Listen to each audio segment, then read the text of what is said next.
So tonight we have Amy Baldwin. She's was a practicing pagan on and off for about 25 years, while simultaneously being an enthusiastic Humanist Unitarian Universalist. Anybody know what that is? Okay. I know you do. She's a founding member of the South Bay Circles, which is a group of Wiccan covens who produce rituals for the South Bay pagan community. That's interesting. She's twice given workshops at Pantheacon, is that correct? Which is the largest annual gathering of pagans in North America and possibly the world. She's still a humanist, now an atheist, and a member of the ACSJ. She's with us tonight to tell us what witches do. Please join me in welcoming Amy Baldwin.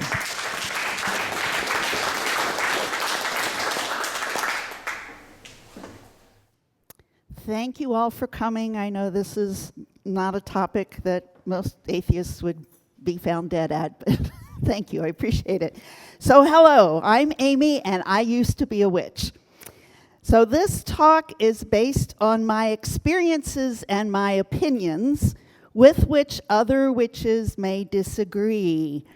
When I make a claim in this talk, I mean that these things are true in general, but never absolutely.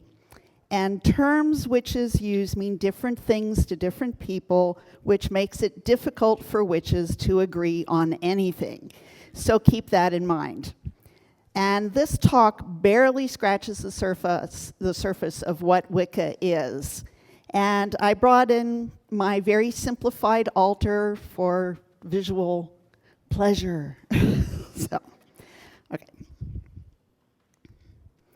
So contemporary paganism, as you can see, comes in many forms. Let's get a more business-like layout. Wicca or witchcraft, this is out of the English folk tradition. Heathen and Asatru is the Germanic, Scandinavian, Norse version of witchcraft, although not really. And Druids, basically out of the Celtic tradition. Reconstruction traditions such as ancient Greek, ancient Egyptian, early Judaism, and so forth are derived from historic sources as much as possible, but are combined with making stuff up to fill in the blanks. And the Africa diaspora, we have voodoo, candomblé, santeria, and so forth, all of which are found in the Western Hemisphere. And there are lots and lots and lots more of versions of paganism. Okay, now just as Christians have numerous branches, Wicca has numerous traditions. Gardnerian is also known as British traditional witchcraft, and it was founded by and named for Gerald Gardner, and we'll get to him in a moment. Alexandrian, founded by and named for Alex Saunders, and this is a more eclectic version of Gardnerian. Nerugd, let's all say that together, Nerugd. This is my favorite name of a tradition. It is the New Reformed Orthodox Order of the Golden Dawn. And this is a homegrown tradition because it was founded in 1967 out of a class that was done at San Francisco State College. Feminist or Dianic witchcraft is credited to Z. Budapest. She lives in Berkeley. And she did a ritual in 1971 in Hollywood. Now, feminist or Dianic groups worship only the goddess and not any male god. And then we have the ever-popular eclectic tradition, which borrows from anything that isn't nailed down. And these are only a few of the many, many Wiccan traditions. But no matter what tradition you claim to follow, everyone agrees that this man was the most influential in popularizing Wicca. This is Gerald Gardner. He was the first public witch to build a long-lasting tradition, And so many people consider him to be the founder of modern Wicca, whether he made it up or not. And that dates back to the 1950s. He created rituals that are still being used and trained many people who carried his tradition all over the world. So Wicca is a do-it-yourself religion. There are no holy texts or gurus, dues, tithes, monetary pledges, national organizations overseeing doctrine, and there are no agreed upon doctrines, dogmas, or deities. So coven is the word given to a group of people who meet regularly to do rituals and magic. Now, some covens are closed, meaning that you must be vetted and invited to join. Others are open to anyone who walks up and says, "Hey, I want to be a witch." Okay, you're a witch. Typically, when you join a coven, you will be taught the mechanics of ritual, some mythology, depending upon which mythology that particular group wants to do, and maybe, if you're lucky, you will be taught techniques on how to be a good ritual presenter. Now, does anybody here know the name Isaac Bonowitz? No. Well, he's a Druid. He founded something called Ardrakfane. He died a few years ago. Very famous man among the contemporary pagan community. And he said, if you want to be a good ritual presenter, take an acting class. And he's absolutely right. That's the best way to do it, okay? But a lot of people don't want to do that. Anyway, so the high priest and high priestess, these are the leaders of the coven. Now, these terms are fluid, and different members may take on the high priest and high priestess roles at different times and for different purposes. So really, it just depends. And basically, my answer to all your questions will be, it depends. There are also classes you can take. Individual Wiccans may independently present a series of lectures which are called, tongue-in-cheek, Wicca 101, and afterwards those students may choose to continue their class and convert it into a coven and they will start meeting regularly and doing all the witchy stuff. So, Wiccans have just a few things in common.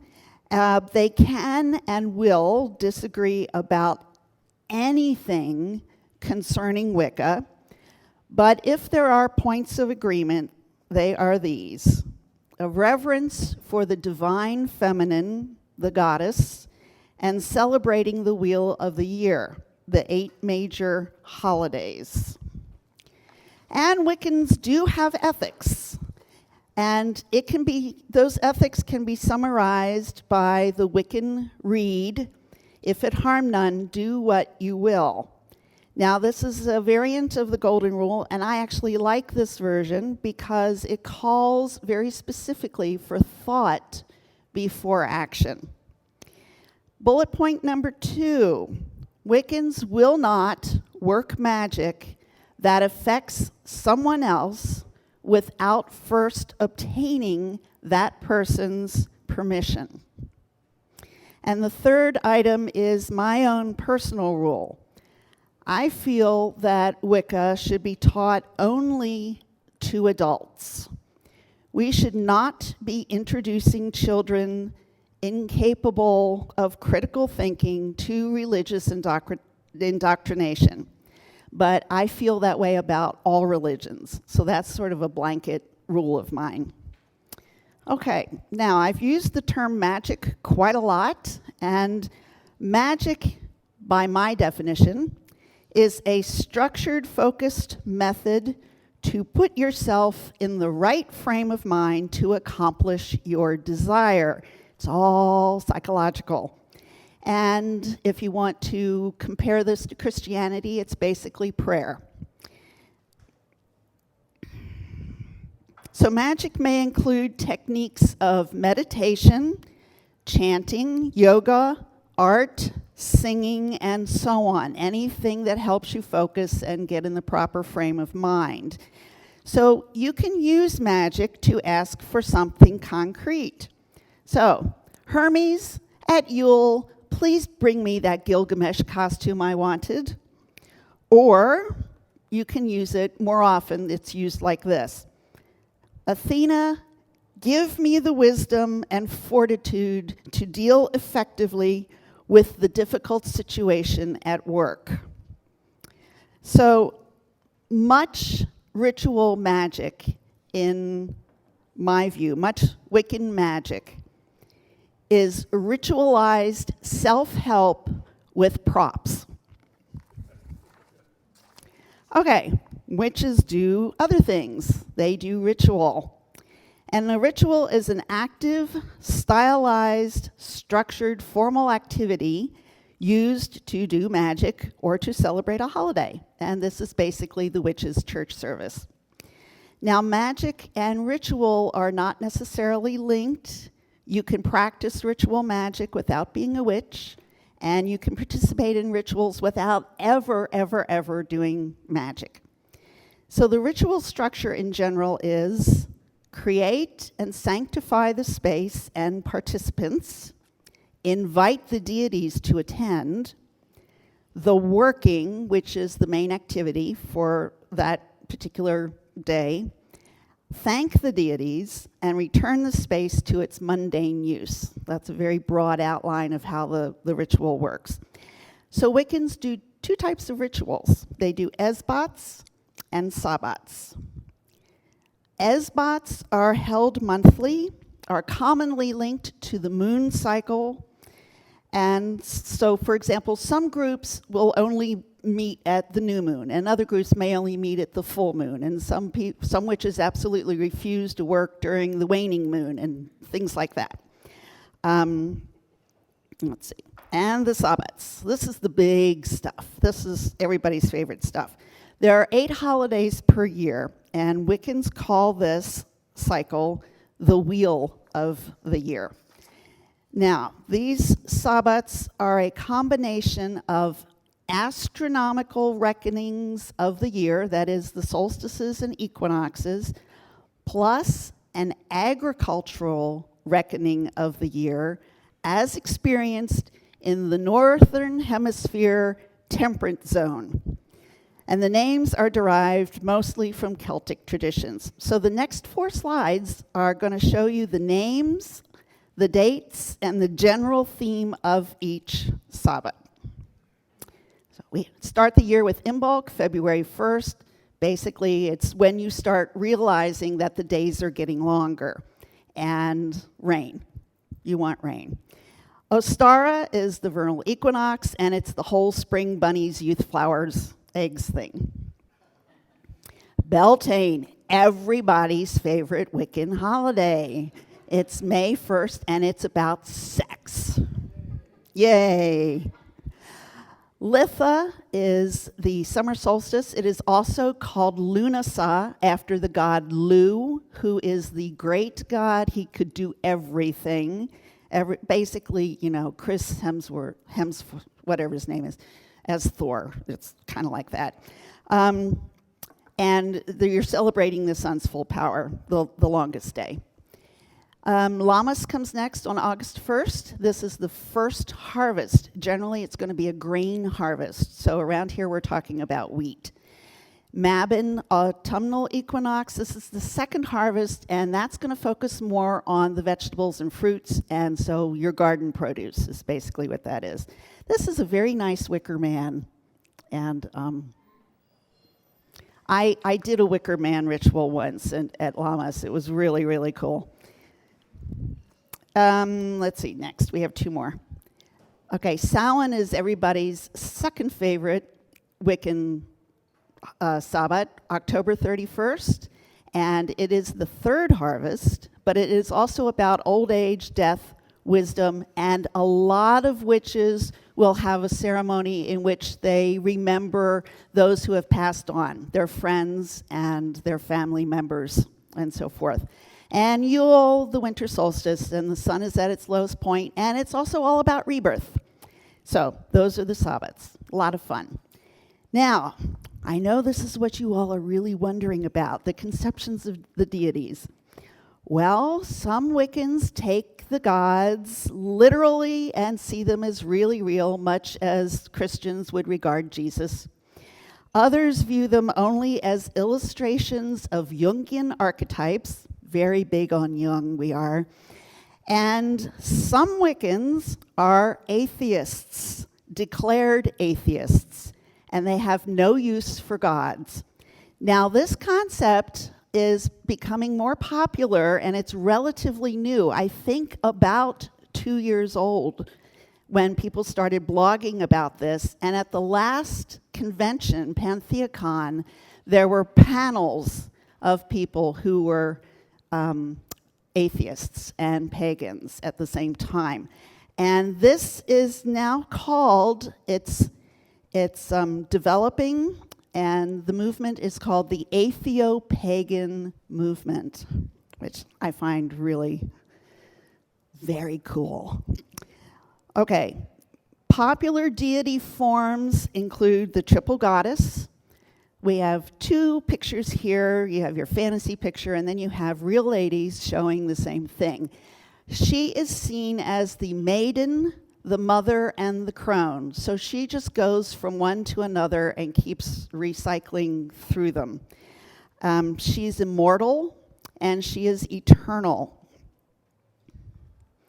Now, the dual god is another very popular concept. He's represented as the summer and winter kings. Now, this concept of summer and winter kings was popularized by Robert Graves in his book, The Greek Myths, Volume 1, I think. These two are the dying and resurrecting gods, and thus they are part of the sacrificial god archetype. So they do battle at the solstices, and one of them kills the other, and then the other one rules for half a year, and then the other one comes back at the other solstice, and they battle, and the other one gets killed, and they come back again. It's really kind of cool. I know it sounds gruesome, but from a mythic perspective, it's really a very interesting and intriguing archetype. The gods then also take other forms that are more detailed and specific. So you can see gods such as the corn king, the horned god, of which here we have 2 examples, the trickster god, the warrior god, the divine king god, the magician, and so on. So there's lots and lots and lots of images and concepts of the gods. Not so much of the ladies, but some. And then Wiccans may reinterpret or reclaim a deity, such as Eris, the Greek goddess of chaos, now turned into an object of parody and laughter.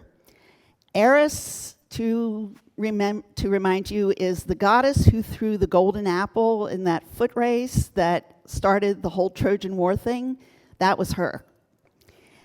And then Wiccans can completely make stuff up, such as with Squat, S-Q-U-A-T,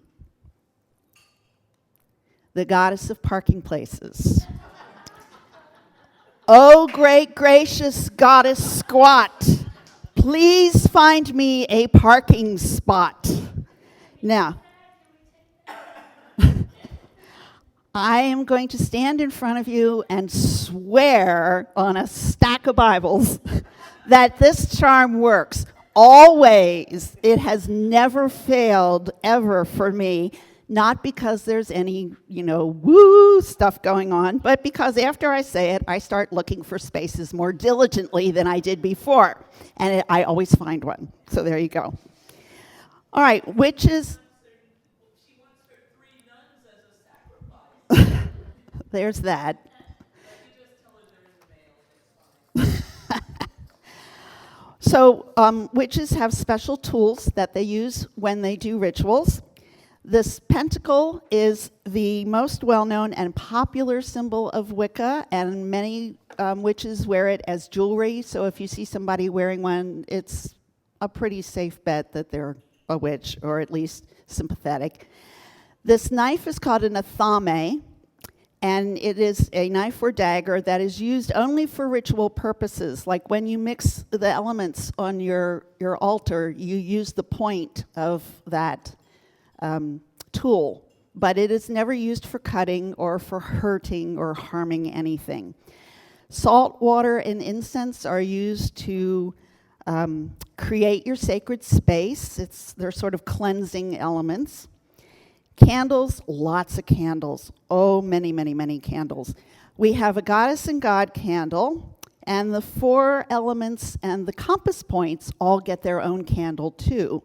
So east represents the air. It's associated with air. It represents the mind, and it's yellow. South is fire. It is associated with the will, and it's red. West, water, the emotions, blue. North, the earth, the body, and green. So there you go. The Book of Shadows. This is a self-compiled document of ritual scripts, spells, deity descriptions, and anything else the person wants to add.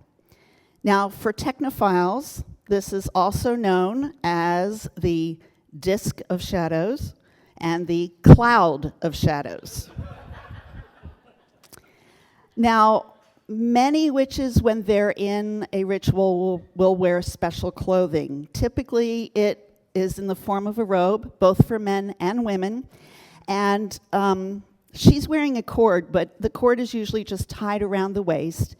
And the cord is a symbol of you, and it's given to you on initiation into a particular Wiccan tradition. So not all Wiccan traditions are going to use cords. Some do, some don't. There's an interesting legend about that, and we can get into that later.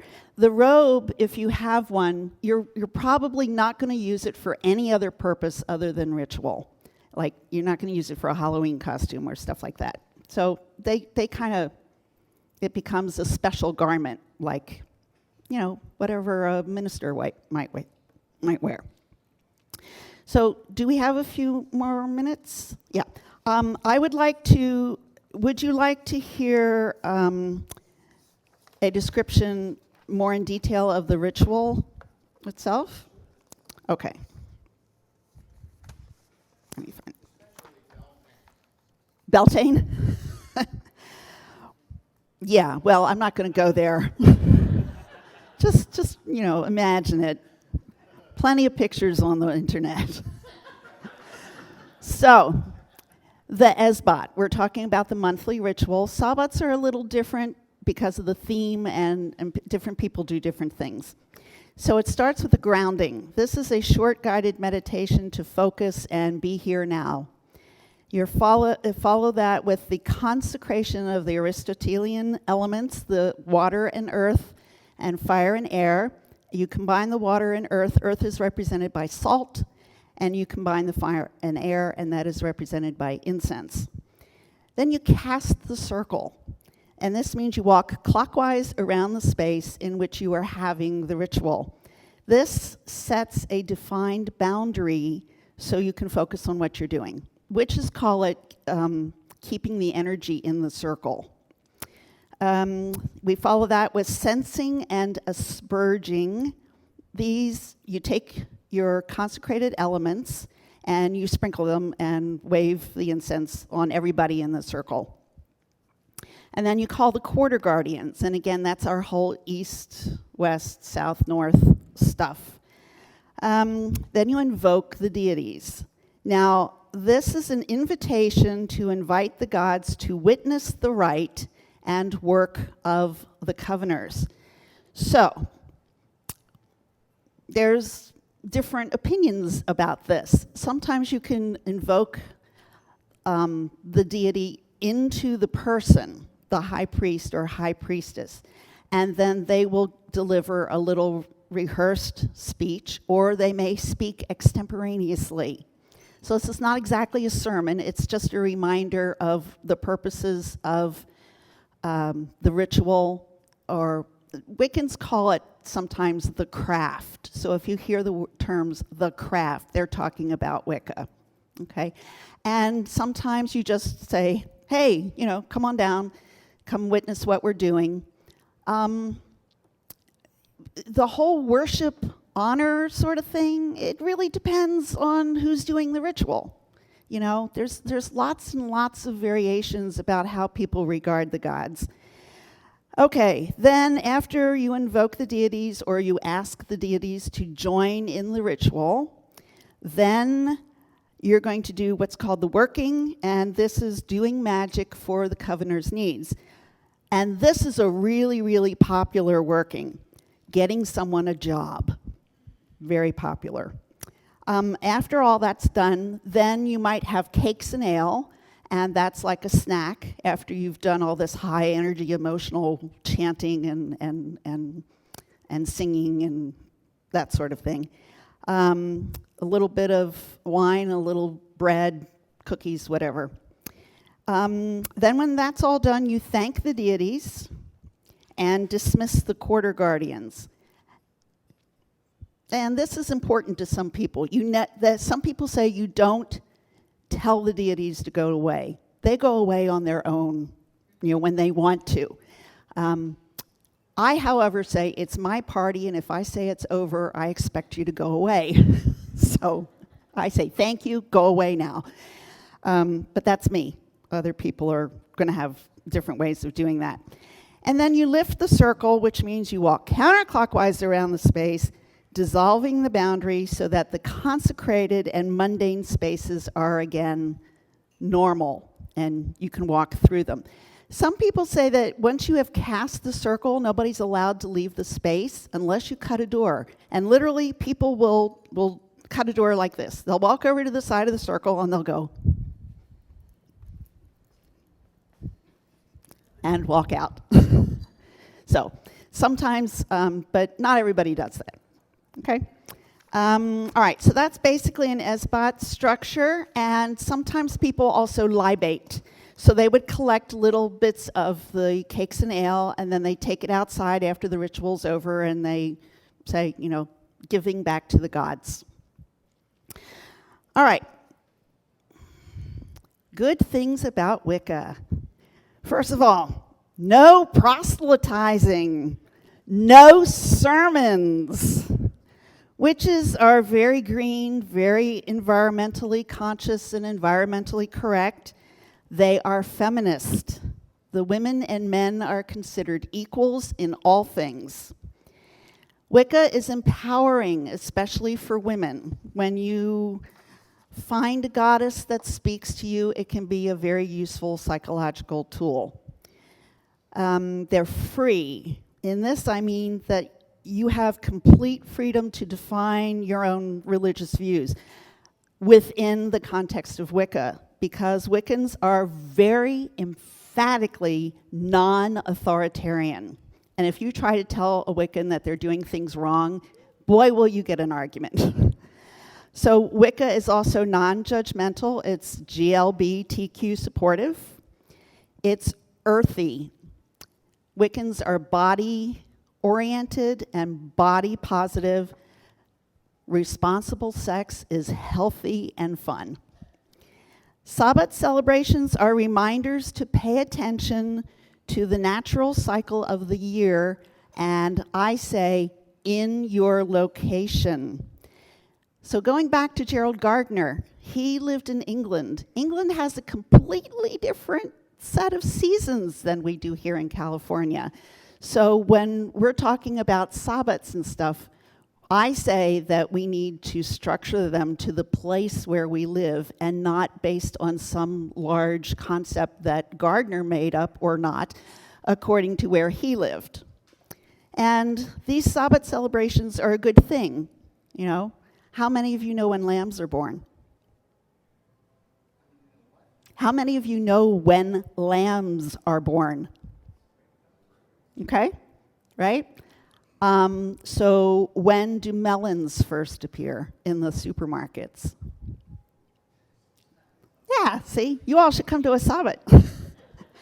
So, if you are theatrically oriented, rituals are a really great way to express that urge and that need. Wiccans I have met tend to be intelligent, highly educated, and well-read, and they have a really great sense of humor. And in general, Wicca and the rituals are fun. They're playful.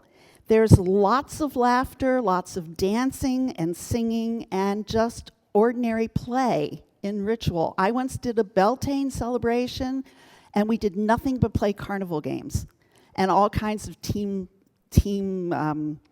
games, like the outdoor games from the outdoor games books. And that was the whole ritual. It was really, really great. People loved it. Wicca helps promote imagination and creativity. And best of all, in my opinion, you get to dress up and play make-believe with your friends. And I love that. It's like getting to be a joyful, anything-goes kid again. And I think that's wonderful about this, rather than sitting and listening to a lecture or a sermon. So, just 2 sites where you can get more information. Actually, you can just Google it and you'll get 10 gazillion sites. So, but these are 2 that are really well known. Just a word about Pantheacon. It's in February, and it's in the Marriott by the airport, right here in San Jose. So, $35 will get you in for a day. So if you have any interest and want to see what this whole thing's about, you can go there, and I guarantee you'll be going, oh my God, what the? No, really, it's a lot of fun. And that's it. And I hope it's been interesting and useful, and now we'll have questions. Thank you, Amy. Any questions? No questions. All right, Rich. Okay, all right, well, we'll get to you. Remember, it depends.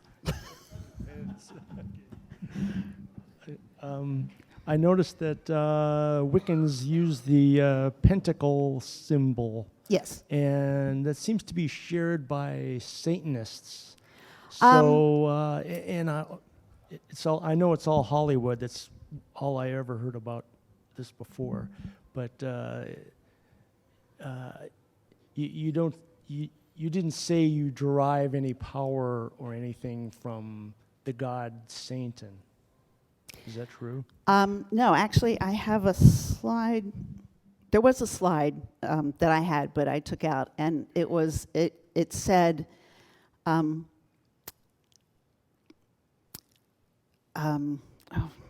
something like,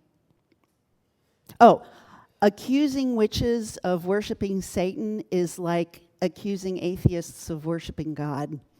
So, no, Satan plays no role in this at all.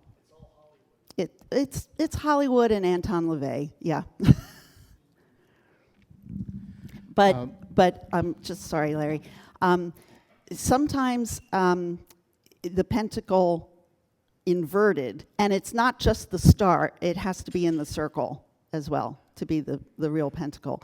And if it's inverted, then people say that's the satanic symbol, whereas if it's the point up, it's not. But then there are different traditions, so it depends.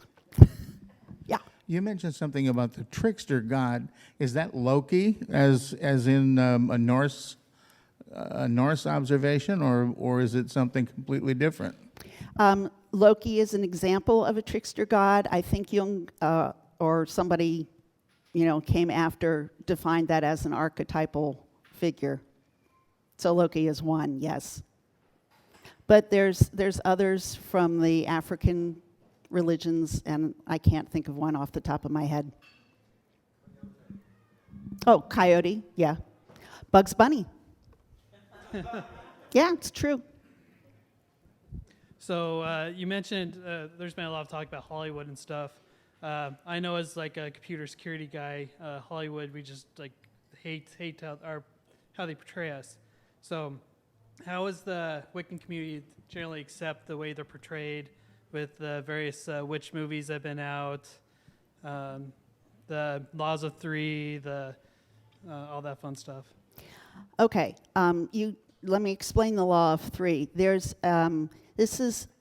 I've been corrected. It used to be, I considered it part of Wiccan ethics, but I've been corrected that it came from another source, and it's not really part of the Wiccan ethics. But the belief is that whatever you put out into the world will return to you 3 times over, so therefore do good things, because you'll get a lot of good back. Seems fairly standard religious thing. Yeah, it's like the golden rule.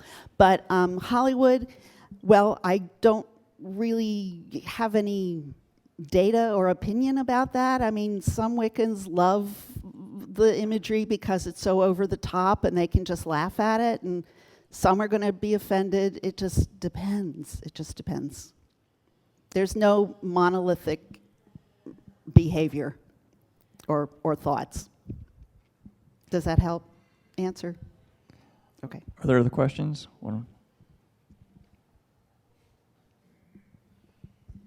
So why did you stop being Wiccan? Good question. On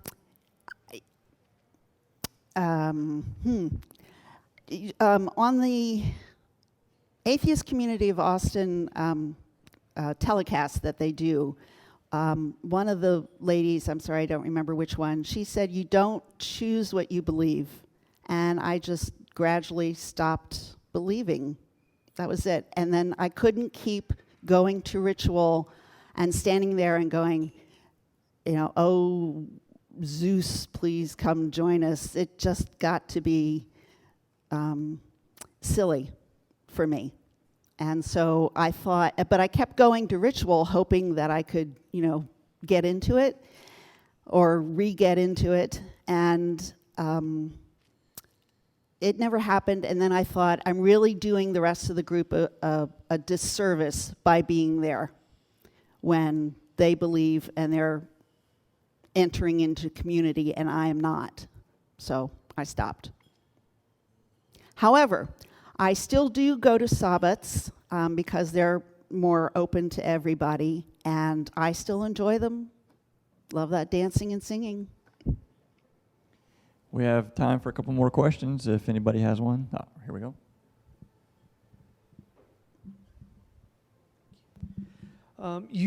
Thank you very much for the presentation.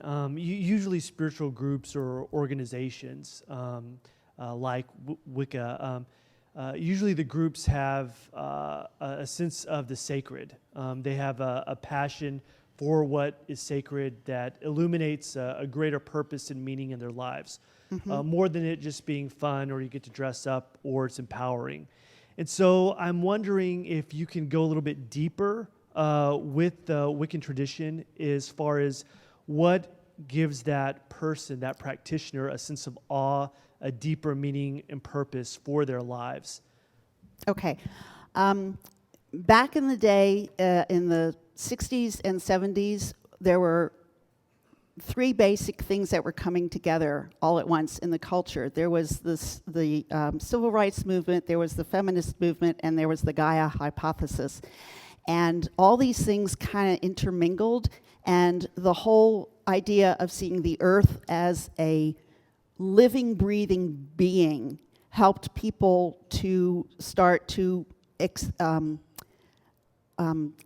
take the world with awe and take the world and try to interact with nature, try to find nature spiritual. Okay, that's one thing.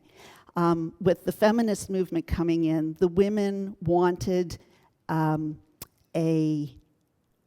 something that they could hold up and say, this is our power. And so some of them turned to the old goddess religions and used those images as examples of for supporting themselves and expressing their power and stuff like that. So Wiccans tend to I don't want to say revere, but feel very spiritually connected to nature. Some of them are probably not humanists, but naturalists, that everything has a spirit, everything has an essence, and like the rock over there is sacred and holy. And I don't know how to express it anymore. I'm not really the historian, but we do have a lot of people who are very skilled and scholarly historians on the topic of Wicca. So in a ritual, it's,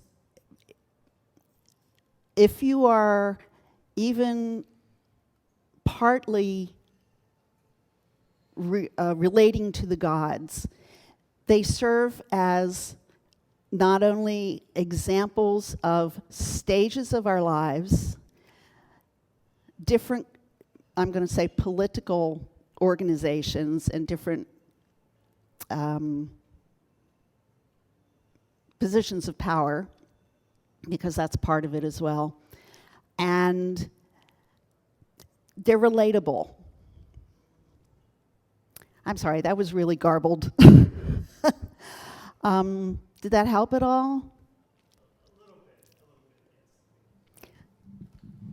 One Okay. of the things that you said that was most surprised me is that Wicca was founded in the 50s, and I'm wondering what did witches do before then? Well, Gardner wrote a book. He wrote many books. One of the things he said was that he found a coven in the New Forest in England, and they claimed that they had been practicing a tradition that had been passed down for centuries. Now, this is what Gardner said. He then was initiated into that coven. Again, that's what he said. And then he added his own stuff to it and created what I said was the Gardnerian tradition. So it's this very specific set of rituals, set of degrees, meaning higher states of knowledge. Now, people sometimes say, okay, Gardner said it, and we have significant anecdotal evidence that it's probably true, and some people say, no, there really isn't significant anecdotal evidence. So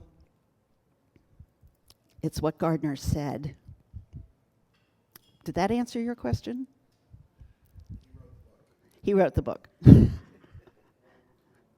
Yes.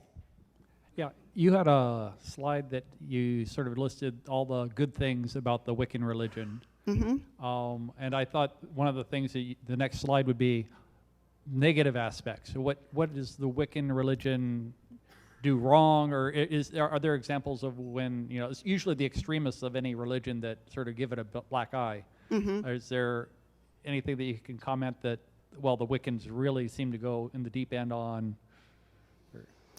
Oh boy.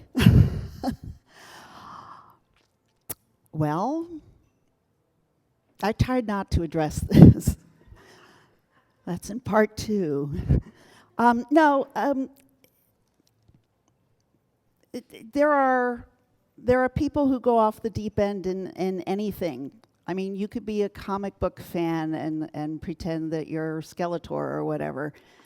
So it's kind of sort of like that. I mean, the Wiccans I've met have been had their heads screwed on right, and you want to add anything to this?